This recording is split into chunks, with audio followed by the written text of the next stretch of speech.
loudly. Because we're in trained your in the voices. theater. Yes, you Are the mics are. acting crazy again like the rest of them? Well, it's not as bad, but they just don't sound very loud. Oh, okay. Yeah. So, theater voices, yeah? Yes. Yeah. Not that big. Not big at all. Just gonna mother stage. Yeah, and I couldn't even move these, so just, You will be penalized for arriving late. It's a theater. You will have to pay up. No, there will be no late seating. First, let's talk to you guys about your individual acting journeys. Right. How did you get started, and then your pace directing journeys in your craft? You can begin, Courtney. All right. Well, I started out as a poor black child. The thing is, obviously, our first feature was Children of the Corn, so it really started with that. But as far as getting there, I studied with a guy named Virgil Fry, and he put in another movie later, Winners Take All. So I started studying with him when I was 13. His daughter was Soleil Moon Fry, so she was like 6 years old, hanging out in class back in the day.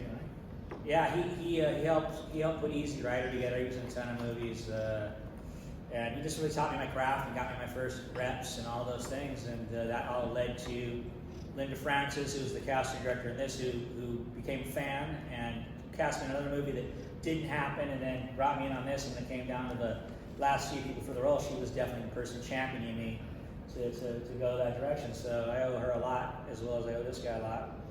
And I'm a method actor. I'm a guy who works for the cop, working from the inside out. Making choices that. And when I would come on set, I was so in character. I'd be looking like so crazy. Just be like, "So are you understanding what I'm saying?" I'd be like, "Just roll." like a linebacker in football. That was pretty crazy, right? So there you go. That's my story. Game face. Yeah, game face. So, did you think he was Malachi? There's a cool story. You can tell Oh, you tell it. later, or You you tell it. guys will tell it. When he did arrive for his first interview on the casting, and I'm sure you're familiar with the idea of meeting actors, talking a little bit, seeing what they're like when they're relaxed, and then saying, "Would you do the scene now?" And you give them the paperwork and the written scene, and then they act, And so Mr. Courtney came in. He was very intense, and like the character in the film, he was real straggly, and he just looked like out of the weeds. And he's really intense. And the man that read with him, who was a colleague who worked for the casting agent, Linda Francis, was kind of a little nervous.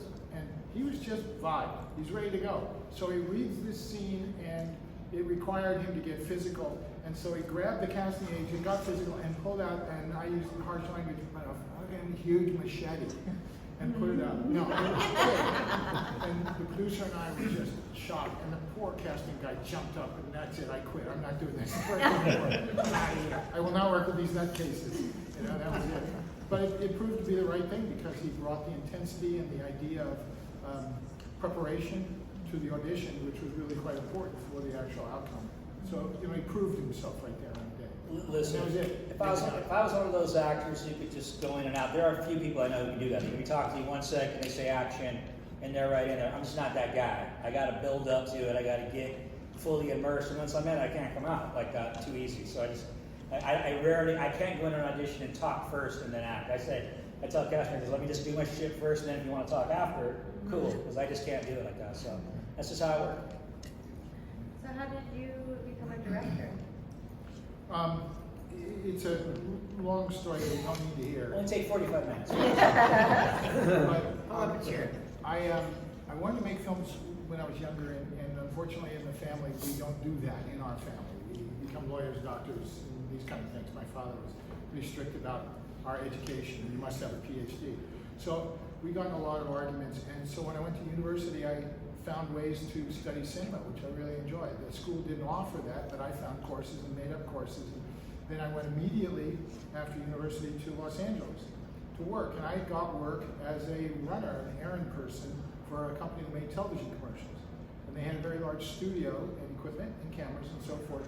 So I just was there 24 hours a day, literally, as a little studio rat, watching really important cinematographers work and watching crews work and learning how it all went together. And then on the weekends, eventually I took over the management of the stage, so I had keys. So on the weekends I would go in and I would take pictures of advertisements like perfume bottles or album covers, And I had all the lights and the camera, and I had film, so I would shoot these things. And the assistant editor would cut that work off of the reel that came from the lab on Monday. So I would look at it, and I'd train myself until I got caught. Then the management said, well, if you two guys know how to do this, then do it all the time. So we won't shoot the package of soap at the end of the workday, which is normal in a commercial. You have a package shot, you know, Coca-Cola bottle. You do it on Friday. You two go in, and all day Friday you work and you make the product look really nice. So I developed a reel of individual shots, and it got better and better. And I started to be cocky, and I started to get longer shoots, longer things. And then a guy I worked with, we made a pact, and we started making our own commercials.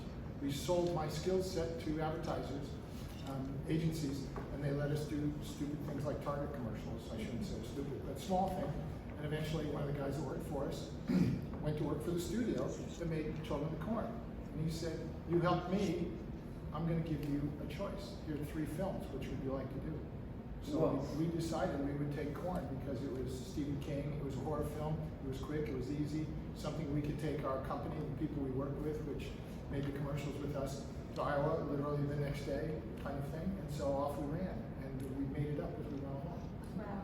So that was really the big break in the feature. I both love commercials, you know, good tasting tuna. So I knew how it all worked. But yeah, that's it. Mr. Franklin? Well, that's a question. Believe it or not, I was a shy kid. In 8th grade, just being very short and looking young, but I was president of the student council, very small Catholic grammar school, one 8th grade, one 7th grade. So they asked me to write a play. So I wrote a play about illiteracy, and I had characters like Tom Sawyer and other come out from books and help this boy and girl try to learn how to read. And then we performed it for all 8 classes and the nuns and the priests, and it was a huge applause. And I go, whoa, this short kid has found where he belongs. So it's just, from there, I just fired up live theater. And starting off in high school, I just did every single play I could, whether it was props or whatever, I just did it. Once I got 16, I got my driver's license, I started driving 30 minutes here and there, doing different community theaters. And then at 16, I knew I wanted to go to University of Illinois. I'm from Chicago originally. And major in theater. I did that, and I looked so young, and I was over 18 by the time I graduated, that I knew I wanted to go to LA. Some of my theater friends in college went to New York, and I said, I could do theater always. And I did theater in LA too. But I went and looking young, and then within I got an agent like the second week I was there, just because you're over 18, I can sign here. But I had done my research, and there was Arletta, Kelman Arletta, and they discovered Jodie Foster as a kid, and a lot of the Brady Bunch kids. So they were a youth agency. And then I got the audition like 4 weeks after I got to LA and met them and got Isaac, and it just kept. I played kids for many years until the bass fell, and I became character actor. So gray hair came in. I still get sure. Yeah. Yes. There's a thing called Breakfast with the Beatles. I don't know if you get it on Sundays. Oh yeah. So I went there last Sunday. Some friends took me. My birthday was in June 16th, and so we were there. And one of the guys, Stan the hot sauce man, goes, "You're the kid from Corn." Oh my God! So suddenly they like dragged me up on the stage. I'm leading the DJ. It was like all this. It was wild. I digress. Johnny. I was also started doing it in high school. I think I had a miserable childhood. I think I did it as escape, but I liked the attention. I wanted to get some attention that was positive, affection. I was like a weird little kid, man. I was from a broken home, and I was always like staying at other people's houses and watching horror movies and stuff. And then when I got to do drama, it was like discovering this whole world of a way to escape and into fantasy and to pretend, where you can get punished, you got rewarded. And I was like, fuck, I can get rewarded for acting out in this weird way. And I was hooked in high school. And I was an athlete and I was a surfer and stuff, but drama was, being in drama in high school was so. Were you in drama in high school? Of course. Were you in drama? Did you listen to a word Yeah, I said? I heard you, but I heard you, but I just wanted more confirmation. It's special, and that's where it hooked me, you know. And then when I went to college, I did a couple plays in college, and I decided I want to be a professional actor. And I moved to Los Angeles and did a theater program, but I was still I was still on my dad's payroll until I graduated college. I was lucky, I was spoiled in that way. You know, he said I could go to college, you pay for it. I didn't want to enter the real world, but as soon as college ended, I was on my own, so I started doing some plays. And Children of the Corn was the second movie I got cast in. The first movie I got cast in, I had like a 6 to 8 week window before I had to start it in Illinois, and I thought it was going to be like super change my life, kind of change the world movie. I'm studying for it, and then my agent said, go in on this Children of the Corn horror movie, tiny part, but you get to work in front of a camera. You've never worked in front of a camera, and you see a movie set and stuff like that. So Linda Francis and Jeff Greenberg, yeah. And I asked Fritz last time we did this if he ever saw my tape, and said, yeah, he can be in it, like, you know, and he said he did. So I was like, so it was really the first movie I ever got to be in was Children of the Corn. And that other movie, like, is a great movie, Grandview, USA, but, you know, no one's talking about it. It's not a horror movie. Patrick Swayze, yeah. Yeah, great cast. And it's Jennifer Jason Leigh, insane. Tommy Howell, insane. But we're talking about, you know, here goes the Children of the Corn. So we heard about Courtney's audition. I want to hear about your guys' audition for this amazing film. It was 40 years ago, 41. Again, I had just done a summer theater production in Chicago, live theater. Where I played a possessed kid. Equus. No, it's a famous play. I can't remember the name of the title, like The Chosen One. And they made there's a movie with it, version of it too, not with me, but from the 60s.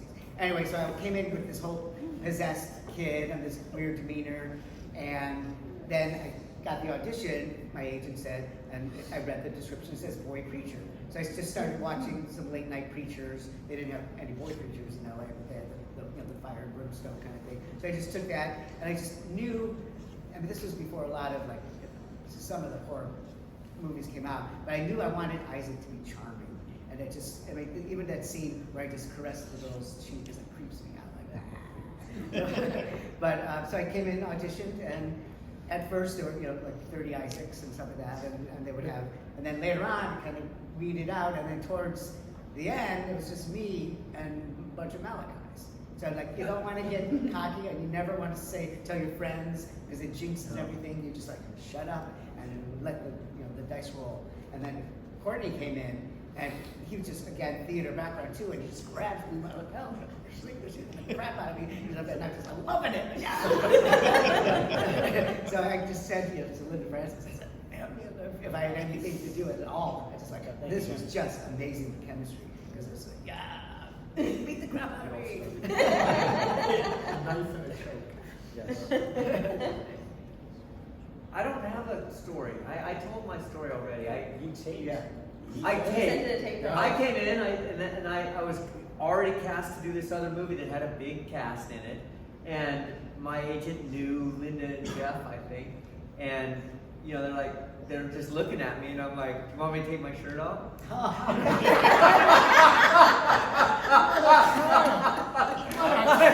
just kidding.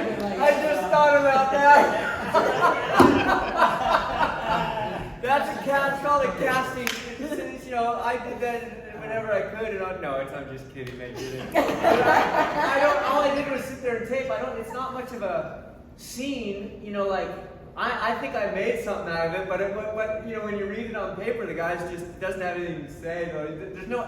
There's not much acting involved in my character until I go into the cornfield. Now and then there's some little acting involved, but that's not the scene that they shot. They shot the, like, you know, it's my birthday, and I'm just sitting there like, would you take your shirt off and do it?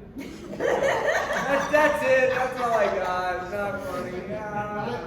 Let's address a couple of things. First of all, I don't see people naked. It's all right. No, but the reason you were in for the auditions and he was sent in on tape was because of the size of the role, and the audience wants to, you have to make some consideration for the size of the role. When it's a big, major role, you want to meet the people and talk and make sure that the ideas are correct and your choices are good and their choices are good, because we all, as filmmakers, listen to each other's interpretation of role and character. It's very important.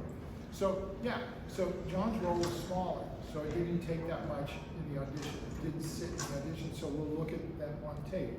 But Linda Francis, and I recall this very vividly and clearly, said to me after we watched it, he's going to be something. He's got to be in the film because he will be something down the road. Don't think that this role is small. Think how this will be great later. He'll be in it. So then I cast Robert Downey Jr. in the next film. I took that advice. And James Spader. And Spader. Yeah, It's absolutely true. I mean, It is. She made a very good point. She Yeah. had She had an eye. for all three. for of sure. She had an eye. She Sure. had She the really pick did. of the movie. Linda. She could pick people out and say that person's got the. Linda Francis. She was quite good. Is Linda Francis still alive? No. She just died then. No, many No, years a ago. couple years ago from cancer. I should send her a card. Way to bring the mood down, sir. Too soon. Do we have any audience questions? Yeah. He answered it right after. Oh, yeah, I beat you psychic. to it, sorry. Great job reading my mind. Anyone else? Yeah. So, since you played Malachi, how many times did you walk into a restaurant or a store and people just ran out screaming after that role? Oh yeah, I know that was the big adjustment, right? Is once the movie came out, just like everywhere I would go, I mean, kids would see me and like literally cry and run to their mothers and stuff. And I was just not ready for all that. It really. Yes, I grew up in California where there's a bunch of cornfields. Oh god. And we would drive, my sister would do the theme song. Where in California? Modesto? Uh-huh. Oh, sure. Yeah, and so we grew up in the cornfields and I'd be like this and I'm like, tell her to stop. Yeah, I just really wasn't ready for all that. It was very overwhelming. But what I came out of it with was the power of cinema. I was like, my God, the power of cinema. And if you're fortunate to get into some things that have some, horror films, one thing like a movie like Memphis Belle, something historic, like these, you have a chance. You have a chance to influence. You can have some impact in the world with cinema, and that's what I take away from it. But yeah, I'm still not honestly very comfortable with the whole public eye component of it. Conventions actually help me get more comfortable with it. To be honest. Do people scream out at you? Oh, Outlander. Or Outlander? Yeah. Yeah. Do they do it? I know they must do it here, but do they do it in public, like in the grocery It store? used to be pretty bad. Yeah, you go to I couldn't even go. I go to a mall, somebody just grab me and take me to their friends. And I'd be like, dude, this is paid a couple bucks, I'm a person. This is not a product, Right. It pissed me off, Yeah, no. And so it's one thing they say, would you mind coming over? That's cool, but don't just like grab me like I'm an object. You're a puppet. Yeah, so there's a lot of weird stuff like that. But that's look, now in hindsight, I'm just blessed to be known for something. I'm amazed at this movie. 40 years later, we're still talking about it. It's a miracle. And we're hitting that anniversary. Well, this is it. 40. Yeah, 40. Yeah, Big this deal. year. Yeah. It came out in March. Yeah. I remember critics, saying some pretty not nice stuff about me individually, but also the movie, this and that. And I think that those guys are all retired. They're not on TV anymore, and we're on the right side of history. Who knew that horror was going to become so mainstream like it is now? I don't think any of us saw that coming. And who knew that conventions, horror conventions, would be year round? Yeah. Courtney and I First started started, like 20 years ago doing Just it October. was just like in October, Yeah. fall, maybe just one in September. But now it's like January, it's like every month. Yeah, It's just completely mainstream. We're your people. That's right. You had a question. Yes, I got a few things I want to say. Courtney, I met you on the East Coast a while. The first time I seen Children of the Corn, I call it a Malachi double feature because it was a double feature with Children of the Corn and Hard Bodies 2. And talk about going from, he was in both of them. I know. So talk about going from one end of the spectrum. He's a badass, mean motherfucker over here, to a geek that can't get laid in Hard Bodies 2. I got laid at the end. What are you talking about? Yeah, that's right. It took the whole movie though. And then I also wanted. He started. Oh, she just walked in. I also wanted to ask. So, during Children of the Corn, Isaac just appears. and you hear the little girl going, when Isaac, it all started when Isaac showed up. Was there ever any story of how Isaac showed up? No. He wasn't dropped off? No. not And I- important. no. Yeah. We don't want you. Yeah, That was Or just he sort of escaped. imagine he was manifested in the cornfield when it just came out, you know? Okay. Obviously, it was before the adults were all killed. Yeah. But in the short story, because I was a huge Stephen King fan forever, so I had the night shift with all those short stories. Okay. But there's no mention, just that line, just that. Okay. This is the first time we see you is in the window at Yeah. the coffee shop. Yeah, let's address that though. It's not important in cinema. Because you all know everything there is to know already. So why repeat what you know? Why insult you with some backstory dialogue or exposition about where he came from? When you look at him in the wardrobe, in the light, when the music plays, the wardrobe does the acting, brings the history, wow, he's there. We're after that emotion, so we don't really care about him. Yeah. We've got you. We got your $5, Yeah. now we got you. So that's making movies. And that's how much I got paid. $5.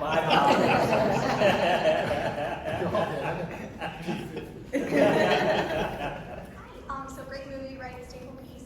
But was obviously with the name like Children of the Corn, you're working with a lot of teenagers and really little kids. Was it ever difficult to kind of get that good balance of, getting the kids to be scared but not totally traumatizing them? Was it difficult to work with them, or was it like, whatever? I would say this, that I think the extras they got were excellent. That was what was really blew me away is that, and this was got it from a theater, right? Theater group, the Sioux City Community Theater Group. And they were deep in. I mean, like they were just all in, and so that made it even that much easier for us because it was just like we had the environment around us. They were great. So I guess I don't know. You have to tell you, but it seemed to me that everybody was just full in. They were. I mean, anecdotally and to the specific, we all remember the scene where I think it's Linda Hamilton is hoisted vertically on the cross, and the kids are all underneath shining and making noise, and then it kind of gets into a chant, killer, killer. It was all improvised by the whole group. Now I asked them to jeer and make noise and hold the weapons up and be physical and behave in a mean way toward her, a lot of animosity. And then they got into the kill thing, and I thought, this is so cool. This is great. These guys just went into it, and they did. They went deep. They threw the dirt on themselves every day, and they wanted to dress in a certain way. And even if he would throw something at some kid to like improv or whatever, I'd be like, wow, that was like a great job. Like he just took it and ran. They were really good. And I'm going to Iowa for the 40th anniversary. We're gonna do a screening at where the flagpole is for the movie. I know the guy that was my best friend from the extras is going to be there. I've talked to him for 40 years, but I'm sure he said last time he went, several of the extras are going to be there. So that's going to be kind of wild to see all these people I haven't seen in 40 years. Do you know when that's happening? Like Uh, what it's, weekend? July 17th. yeah, it's this month. I'm not sure which date, but is it 17th? You said? 17th, something like Okay. that. Middle of the month. Yeah, I want to go. That sounds amazing. Check it out. We'll just go what, Children of the Corn in the movie? Is that where? Yeah, we have a film historian. This man's followed the film. He's a huge fan of the movie, and he's followed it and promotes things. And he got and organized this event with a man who puts on screenings of films on the sets around the country. So, name a good horror film. And Friday the 13th. Yeah, he'll go to the town and put it on. And so a couple of years ago, he did the corn thing. He's done it about 3 times now. Yeah. I was invited in. It's really cool. You're outside at the flagpole, Yeah. and there's Town 200 called people, Light. and there are people in the film, and they all dress, and it's just kind of fun. It's a whole day of taking a tour, seeing memory lane, what was there and what's there now, and the 3 or 4 towns that we used where we made the film, because it's not really one town. You were It's about 3 or 4 involved, all right? towns. Works for you? No? I was going to ask something else, sorry. So, I met somebody recently, I thought they were involved with the putting it together. So, yeah, That's so, amazing. but the Children of the Corn in the movie would be the way to define yeah, it, right? childrencornthemovie.com, and he's got all the information. We've all signed, at the beginning of the film, there are the children's drawings over which are the credits. These are the cast, this is the director, etc., and so forth. The number 4 credit is our friend Linda Francis, the casting agent. So the producer still have, and I still have, a lot of the drawings. The ones we used and the ones that we just mocked up that weren't as good, so we chose the ones to be the plates. That's what they're they're called. We took hers, we've all signed it, Linda Hamilton signed it, Peter Horton signed it, it's being framed today, and it'll be auctioned off. The money will be given to the Sioux City Community Theater Group. Which is where he found the kids 40 years ago. So go to the website and you'll see it. He may have a picture up already. It's kind of cool. It's the original thing. It's kind of You said you're a method actor, so during filming, did you purposely not make friends with other people, or were you in character He and actually being mean? had us do that. He had me not be nice to the kids. And I don't know if Peter Horton he told, but Peter Horton was not very nice to me. So I think he told him to. Jonathan, none of that, he had none of that going on, but I was definitely told not to be nice to the little kids and stuff to kind of keep them intimidated. That way they'd be kind of scared. But that was him. That was him doing a little method directing. making it up. Do you still have the carving of the pentagram on your chest? He just wants to take his shirt off. I do. Anyone else right now? She has a question? She has a question? Oh, I thought you said you did. What's your question, sweetheart? No questions? I think you had a question. Oh, I was saying yes, take the shirt off. Oh, yes, to take the shirt off. It's not pretty. It was 40 years ago. So speaking of movies standing the test of time, obviously modern movies haven't had that test yet. That test will be 10, 20 years down the line. Can you speak up a little bit for me? So to bring it back to movies standing the test of time. Yeah. Obviously modern movies, their test hasn't happened yet. Their test is in 10, 20 years. But what do you think keeps drawing people back to these older original movies that they may not necessarily be getting from modern films? That's a great question. Turn to director first on this one. Yeah. The film scholar. Yes, exactly. Film scholar. He was a professor at Oklahoma. Now, here's the deal. We are commonly interested, mutually interested in feeling those particular things that we're unfamiliar with. You know, the word in the study, the critical side of film is make the familiar strange. And when you can develop that, the audience will mutually accept that. And now we've bonded together. So when a film bonds people together and that makes a community and they talk about it, then that makes something have legs and longevity. And I think it's not just horror film, it can be any kind of rom-com or it can be an action film or whatnot. But to point to the other side of the scale, there's nothing in a Marvel film that bonds me to Marvel. I mean, I don't really care about the superhero doing what they do because it's too fantastic. I don't believe it, it's not organic. I believe walking down a dark road at night with noises that I'm not familiar with and corn that shimmers kind of in the moonlight and then maybe there's a voice or a weird thing. Man, my pants are wet. So you all feel that now. Okay, let's go on. How about this, Dodgers? So you know that's I think that's what does it when there's a mutual experience among the audience. The viewers. Yeah, I think they're just relying too much on special effects and VFX and everything nowadays, and not enough story and not enough character development, right? I think that's what it is. It was something that. Movies that people keep coming back And I think you just, and I think nowadays it's just they're just making family films and tentpole films to make a lot of money, as opposed to so it's harder. You have to search harder to find stuff that might actually move you. Also, I think as so many people come up and say, I saw this movie when I was 7 years old, and now I'm a parent and I'm worried about my kids and I'm locking the bedroom door. So again, it's a generational thing that as it goes on, people now and the grandkids are seeing it now. So that just reinforces it as well as it being a type experience, more reality. Any ideas there, folks? Oh, yes.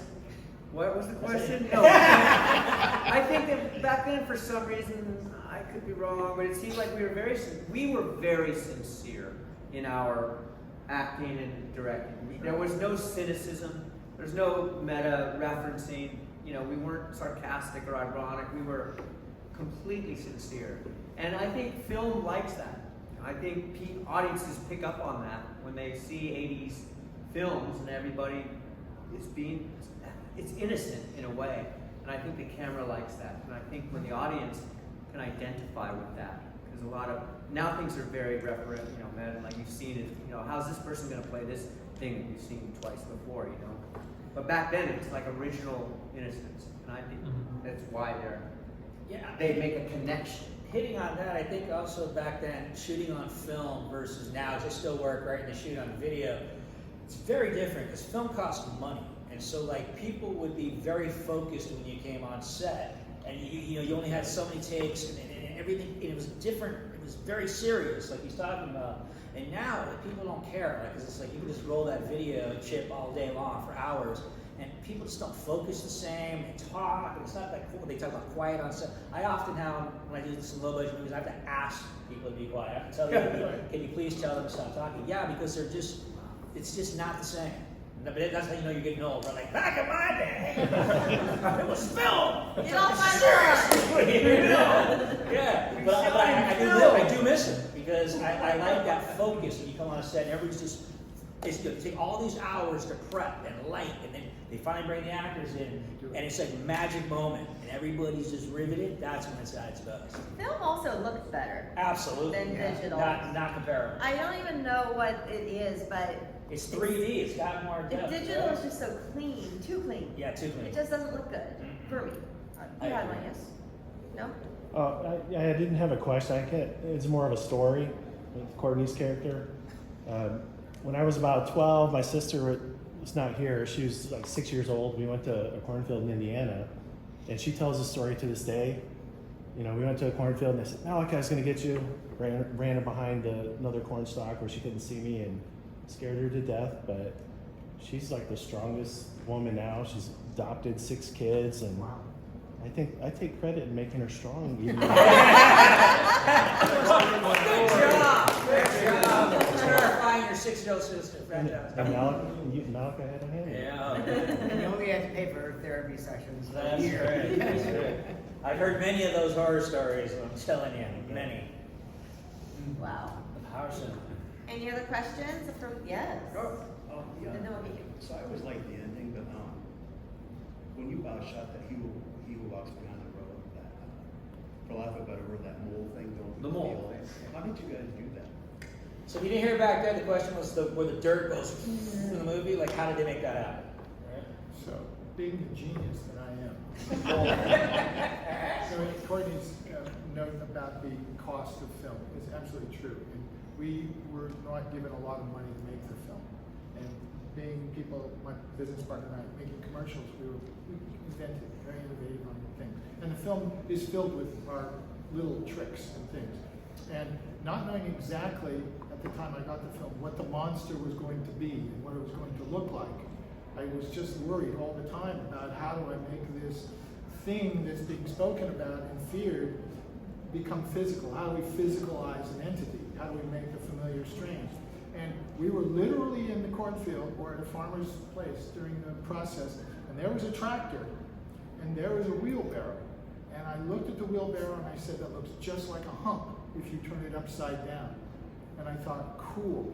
So I talked to the prop guys, the special effect guys, and asked them to dig a ditch, like from here to that wall. That's all it was.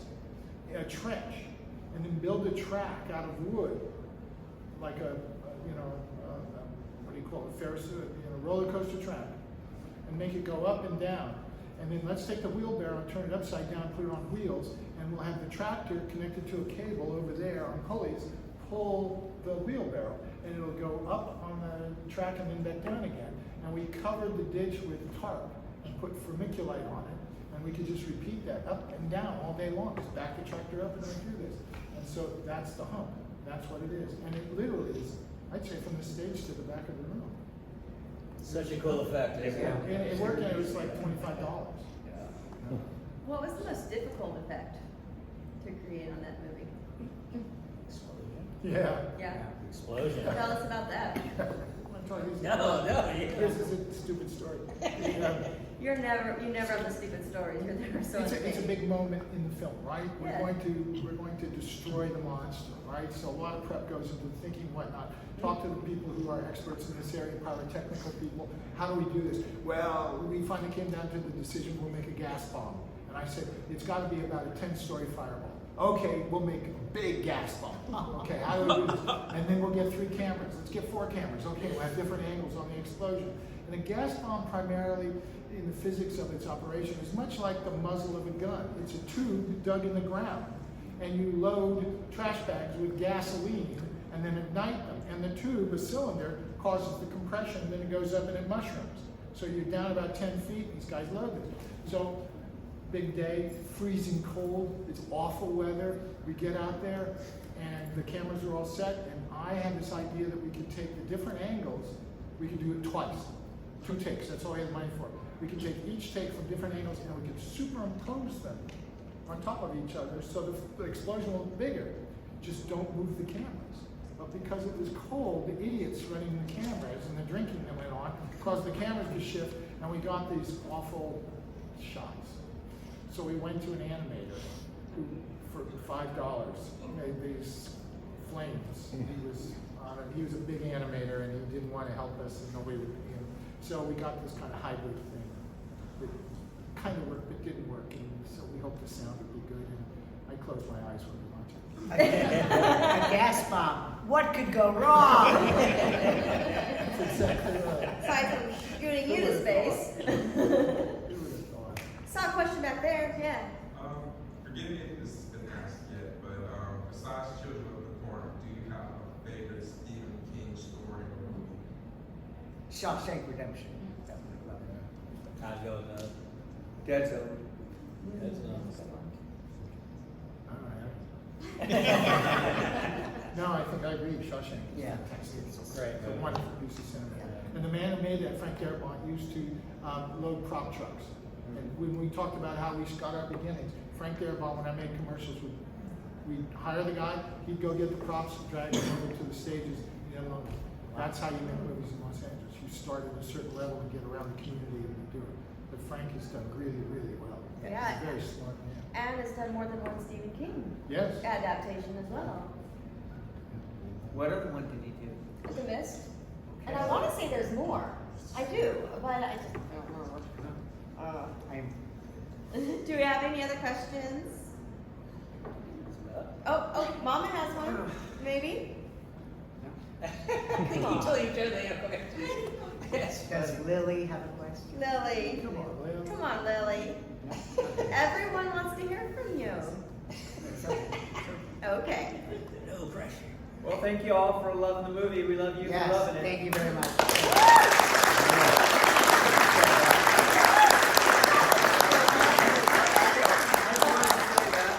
All right. Cool. Oh, now you have that one? Yes. When do you recommend her watching it? 13. Okay. My children didn't watch it till college. Only because, oh, Dad, we're not watching that stupid stuff. Oh, she loves it. But I How don't- old is Lily? Tell me how old you are.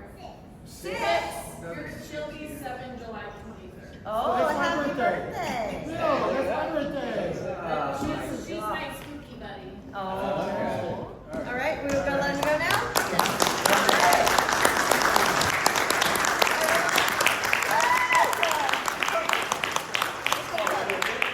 Let's get a photo before I let you guys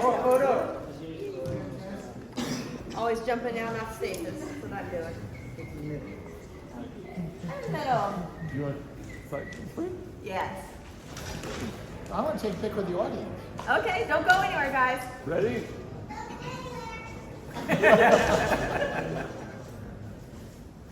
Okay. Alex, do you want to come up on stage and take a picture with the audience behind us? Yes. Let's do it. That's exactly what I want to do. I was hoping you would ask.